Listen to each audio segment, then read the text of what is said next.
Hello people, welcome to another edition of the Challenge Seasons. I'm here to review DGUSA's Double Shot this weekend, Revolt and Raid the Ronin. Revolt was live VOD, so let's review that first. Most of these cards suffer from a very mild undercard that really didn't pop into the main event. The main events are really good on both shows. There was a lot of hits and misses on this shows. DGUSA is always hit and miss, but overall some good action and very entertaining shows and worth the money that you'll spend on them. So let's go to Revolt. We had Tim Dots, Chris Dickinson open the show for the Newtown Initiative with a lot of injuries. A lot of injuries prevent people from coming to the show. So we had Newtown Initiative. So Tim Dots, Chris Dickinson had a great opening match, back and forth. Tim Dots won. I love to see these two back in DGUSA. Larry Dallas tried to recruit him. I hate Larry Dallas. Just get him away. I don't care what he does.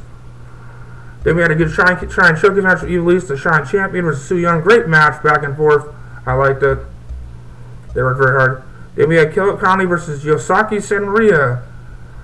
I don't know. It was a weird gimmick. A woman-man thing, but very entertaining gimmick. Some good moves. Kill It Conley won, but I think Kill It Conley should have a better opponent, I think. Should be put in better matches. Then we had a nice little tag team match. Trip Taylor and Orange Cassidy faced the DGUSA Tag Team Champions, the Robbers.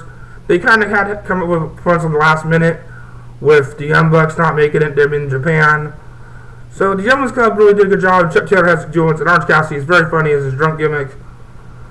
But it was a DQ when Moose interfered. I don't know why they have this big black dude from football with a big Falcons emblem wanting. That's the bad thing about the Brawls. All their bodyguards and shit. That bodyguard Moose interfered and stuff. Then we have this is when the show picked up. Rich Swann and Doing these killed each other in a great match. Man, it was awesome. Rich Swann gets the win, and these two are just terrific guys. Then we had Shane Strickland fighting. We're going to do a great match. Then Mr. A joined in, and it had its moments, but Mr. A shouldn't be in matches. He's a big fat dude that wears a suit. He won, but it should have been Shane Strickland versus Fire Ants. Man. Then we had a really good volatile match. The Air Fox Drew Gulak was impromptu, but I really love Drew Gulak in a good match here. Air Fox got the win. Then he had a hell of a main event. Gargano Trip Red. Trip Red proved that he's worthy main event, and this weekend really proved that he's up there, upper echelon. I see him holding a title in the Indies in the next 2 years, man. He's really that good. Really has. I didn't really enjoy him when I first saw him, but now I really do enjoy him. So John Gargan win. Good show Revolt, only $10. It's really good. I think you should get it. Some solid matches. Only bad match is the tag team match, but everything else was pretty good. So let's go to the live eye-per-view Sunday. One thing I had about this eye-per-view is the place they did that was too dark. Turn on the fucking lights, people. We had a match of Kill Conley, Tim Knots.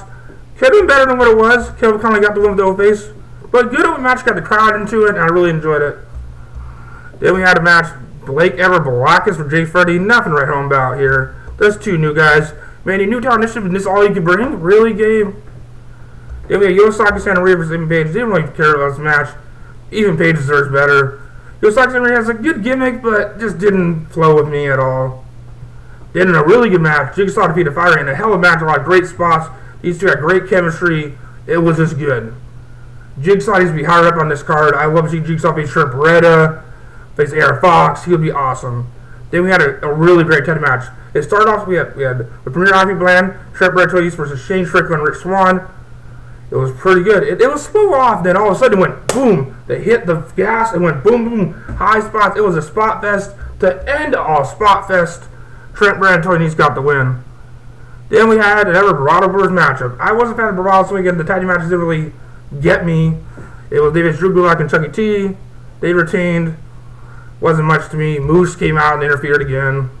Moose squashed two guys, which isn't even in this report here. Get away to the Moose. They had a volatile match, a really good matchup back and forth, and was Air Fox really proving that he's very tough, but Chris Hero got the win. Chris Hero in an upset win gets the vault title. I'm a fan of this. Chris Hero gets the vault title. It could be interesting. Then the Premier Athlete brand came out and attacked him, leading to the Trent Beretta versus Chris Hero match at WrestleCon, or the Disney Live Experience. And surprisingly, Kill Conley turned a Premier Athlete brand. So you have Kill Conley, Trent Beretta, and 20 in a stable? I approve of that stable. Just get around Mr. A. That is a great stable. Kill Conley, Nice, and Beretta? That is, if they do it perfectly, that stable is awesome. The charisma, all three guys, is amazing. The promos they could cut, the potential for that stable is awesome. Even though it's a stupid name, Premier Athlete brand. Doesn't roll off the tongue, people. In and out, amazing main event. Man, this main event was one match of the whole card, the whole weekend.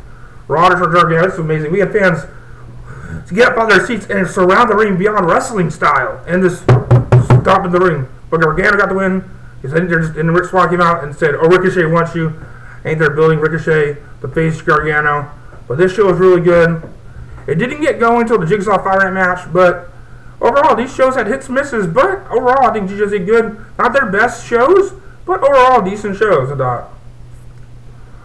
I give both a solid 8. A really good weekend of wrestling. We had Elimination Chamber. We had these two shows, so if you want to go back and watch some good wrestling, these two shows are good, worth the money. So I'll be back with what I review next. So go to proceeds.com/2soundsense. You can also buy these shows on DiddyandLive.com if you didn't know that. Sorry, people. So yeah, proceeds.com/2cents. Show your support for the show. Rep the Sean Sense on your shirt, man. Got 4 designs: Kool-Aid, Sons of Anarchy, classic logo. Some good stuff. I think I forgot one. And the extreme one. Also subscribe, share this, tweet it. It's hard to get views. Just retweet this, share it, hashtag it. DGUSA. And I can't wait for WrestleCon. It's going to be awesome. All those shows, 5 pay-per-views. I'm going to be really reviewing a lot of shit. So, peace.